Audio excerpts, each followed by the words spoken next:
Welcome to the Whole Food Plant-Based Cooking Show, where we make plant-based cooking easy.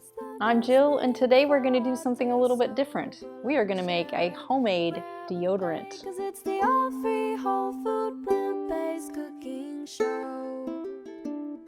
Okay, I've got a treat and something a little bit different for you today. Today we are making deodorant. I know it sounds crazy, but it's so ridiculously simple, and you will just love this process. It's amazing. So over the years, when we went plant-based, we also kind of cleaned up our lifestyle, and maybe that came before. But we have tried so many natural deodorants, and the reason why we tried that is a lot of deodorants or antiperspirants have aluminum, parabens, artificial fragrances, all this crazy stuff in there that you definitely should not be putting on your body, especially in a place like your armpits that have glands. So that is why we wanted to get that out of our lifestyle. So we started trying all of these different brands, and sorry, they just didn't really work, or they might work for a little while, or you have to put them on twice a day. And who wants to put on deodorant twice a day? Ridiculous. So all of these and then some. We've tried so many.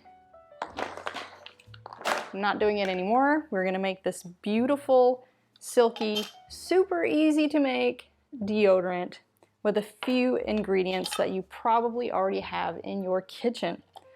Maybe the one thing you don't have, you might not have the essential oils that it contains, but that might be fun for you to try out too, to try out some new smells. So you'll have to have a 4-ounce jar of some type that has a lid, whatever you can find, but it has to have a lid on it. Okay, so we're just gonna get started. So the main ingredient in this is coconut oil. So we're gonna get that started. I already have a pan here with some boiling hot water in it, and I put 4 tablespoons of coconut oil in this heat-safe measuring cup.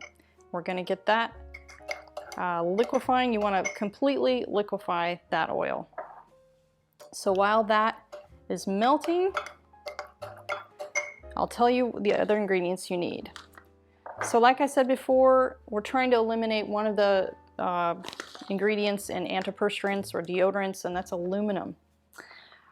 So you need a very good quality baking soda. So this is Bob's Red Mill baking soda, and they don't use any chemical processes. It's a cold water process to process the baking soda, because apparently a lot of baking soda, somewhere along in the process, when they're making the baking soda, aluminum gets involved in there, and it ends up with aluminum in the baking soda. So the cheaper stuff, maybe like Arm & Hammer baking soda, or maybe some off brands or something, they're probably still gonna have that in there. So you wanna get a good quality baking soda. A lot of them that don't have aluminum will say aluminum free. So that's something you can look for. And then you're gonna need some cornstarch. This is just plain old cornstarch, non-GMO, but you can also use arrowroot powder. It works just about the same. Making sure we're almost liquid here. Keep stirring that. And then you're gonna need an essential oil. Now we chose lemon eucalyptus. So lemon eucalyptus, one of the other properties it's known for is for bug repellent.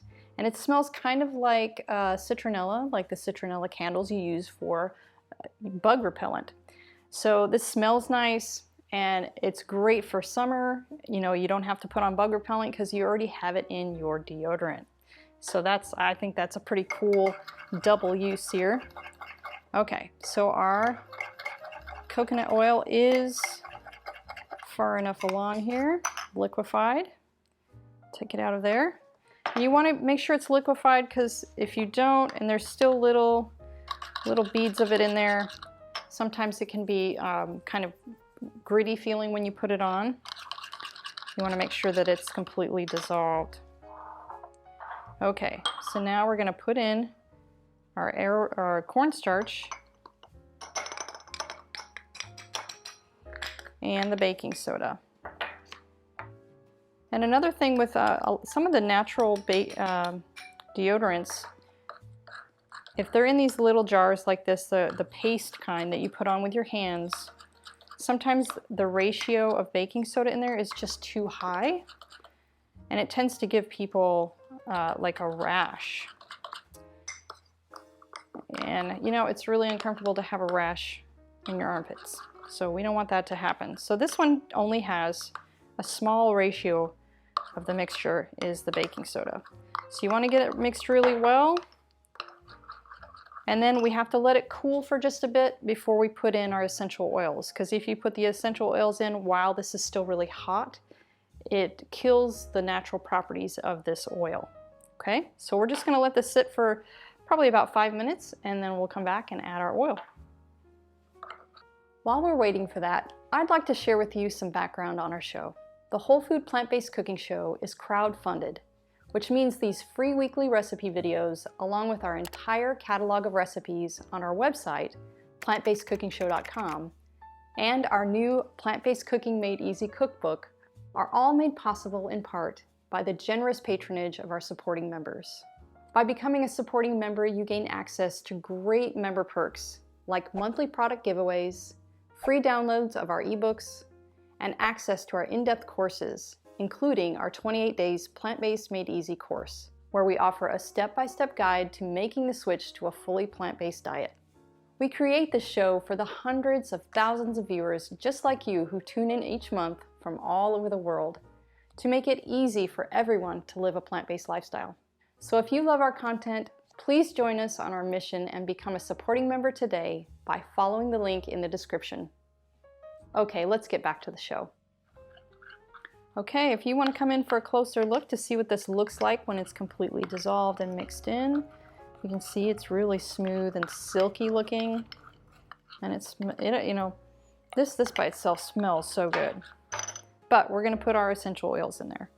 And if you don't really like the scent of this, by all means you can use whatever essential oil you like. Lavender is always a nice one. Orange blossom's a nice one.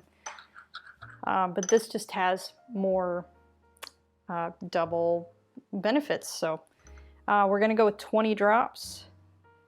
5, 6, 7, 8, 9, 10, 11, 12. There we go. Now we're going to mix this up really well. You want to make sure you get it mixed in really well so that that oil doesn't surface onto the top and not set up. Okay, now the only part left is to get your little jar, to pour it in there. And this is a 4-ounce jar, and it goes almost completely to the top.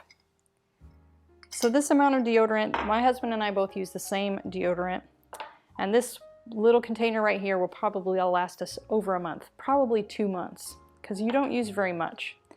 So I'm going to put that in the refrigerator to let it set up. You can actually leave it on your countertop too, and it will set up. It just takes longer. I like to let it set up in the refrigerator, and then once it's set up, I take it to the bathroom. And it's perfectly fine. Sometimes if your house is really warm, it might re-liquefy. You might have to, you know, put it back, you know, mix it again, set it back in the refrigerator to let it set up, and maybe you only get out a couple tablespoons in another container for, you know, use of a week or maybe 2 weeks, and keep the rest in the refrigerator. But I have found that it doesn't really go bad. Okay, so you see here it's just really silky and smooth. I love the feeling of it.